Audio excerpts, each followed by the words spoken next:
पुष्कर सिंह धामी मतदान करने जा रहे हैं, उससे पहले मंदिर में आकर के पूजा पाठ की। धामी जी, राहुल गांधी कांग्रेस के जो नेता है, उनका कहना है कि 150 सीटों पे पूरे एनडीए को समेट देंगे इस बार।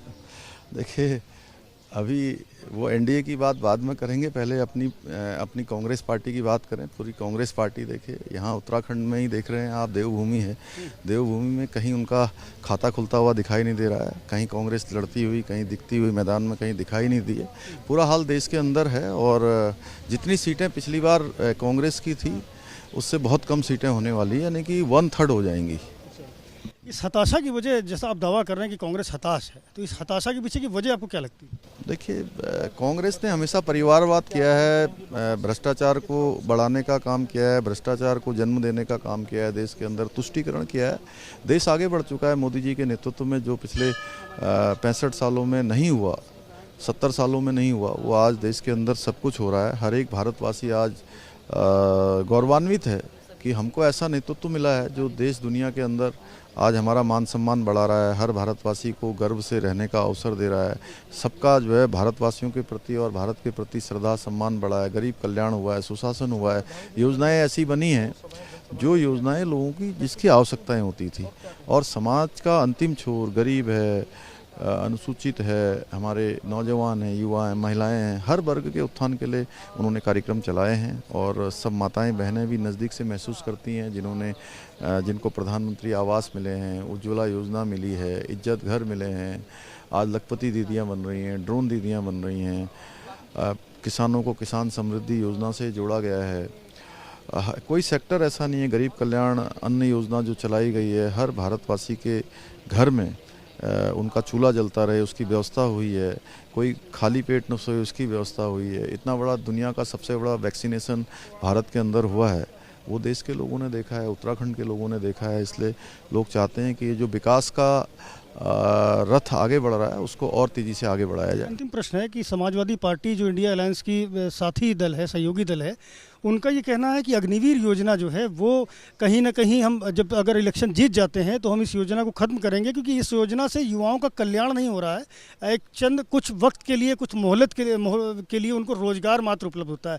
और उत्तराखंड में तो कहा जाता है कि हर दूसरे घर से कोई ना कोई व्यक्ति फौज में है। इस योजना का, इस घोषणा का कितना असर अब देखते हैं आप चुनाव में?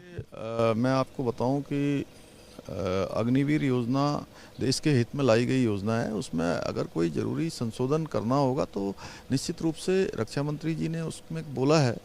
और अग्निवीर योजना, देखिए, देश के 25% लोग, जो लोग अग्निवीर योजना में जाएंगे वो कंटिन्यू करेंगे, और भी जो लोगों में से उनकी संभावना हमेशा रहेगी, उनको एक सेना का अनुशासन, सेना की पद्धति, सारी चीज़ों से वो पूरी तरह से परिचित होंगे। देश के हर व्यक्ति को अवसर मिलेगा, अधिकाधिक अवसर मिलेगा। और जो ये सेना को आज नौजवानों को भरमाने का जो काम कर रहे हैं, मैं उनसे यही कहना चाहता हूँ कि नौजवान उनके भ्रम में आने वाले नहीं हैं, और इन्होंने कभी भी सैनिकों का और सेना का सम्मान नहीं किया। सेना से सर्जिकल स्ट्राइक के वीडियो मांगे, उनका सबूत मांगा गया, सैनिकों का हमेशा मनोबल तोड़ा गया। प्रधानमंत्री आदरणीय मोदी जी के बनने के बाद देश के अंदर सैनिकों की जो लंबे समय से रुकी हुई मांग थी, 1 रैंक और 1 पेंशन, क्योंकि मैं एक सैनिक का पुत्र हूँ, मैंने देखा है कितना संघर्ष सैनिकों ने उसके लिए किया है, वो मांग उन्होंने पूरी की। सियाचिन में, ग्लेशियर में, सीमावर्ती क्षेत्रों में जो सैनिक रहते हैं उनको अच्छे बूट, अच्छे जैकेट, अच्छे उपकरण, अच्छे भोजन की व्यवस्था तक कांग्रेस के 60 सालों के शासनकाल में नहीं हुई। ये सारा कालखंड आज सैनिकों का मनोबल बढ़ाना हो या अच्छी सुविधाएं देना हो, उनको हर प्रकार से आज उनका परिवारों का वेलफेयर करना हो, मोदी जी कर रहे हैं। और मोदी जी अपना जन्मदिन, अपनी होली, अपनी दिवाली सैनिकों के बीच में जाकर मनाते हैं, सेना का मनोबल बढ़ाते हैं। सेना, देश के ऊपर कोई बात आती है तो सैनिकों के साथ खड़े होकर सियाचिन तक में जाते हैं, आज भी सीमावर्ती क्षेत्रों में जाते हैं। इसलिए देश के लोग इस भ्रम में आने वाले नहीं हैं, और प्रचंड बहुमत से मोदी जी तीसरी बार देश के प्रधानमंत्री बनने वाले हैं।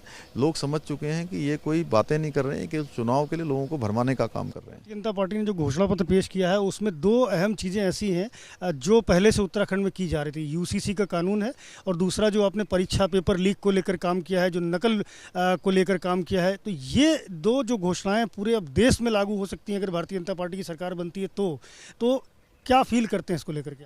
नहीं, हमने आदरणीय प्रधानमंत्री मोदी जी के नेतृत्व में हम 2022 के चुनाव में गए थे। उत्तराखंड के अंदर हमने उत्तराखंड की देवतुल्य जनता से संकल्प रखा था, ये वायदा किया था। ये वायदा हमारा मोदी जी की गारंटी के रूप में उत्तराखंड में पूरा हो गया है। और जो प्रधानमंत्री जी के नेतृत्व में देश के लिए संकल्प पत्र प्रस्तुत हुआ है, उस संकल्प पत्र में पूरे देश के अंदर यूसीसी की बात लागू करने की बात कही गई है।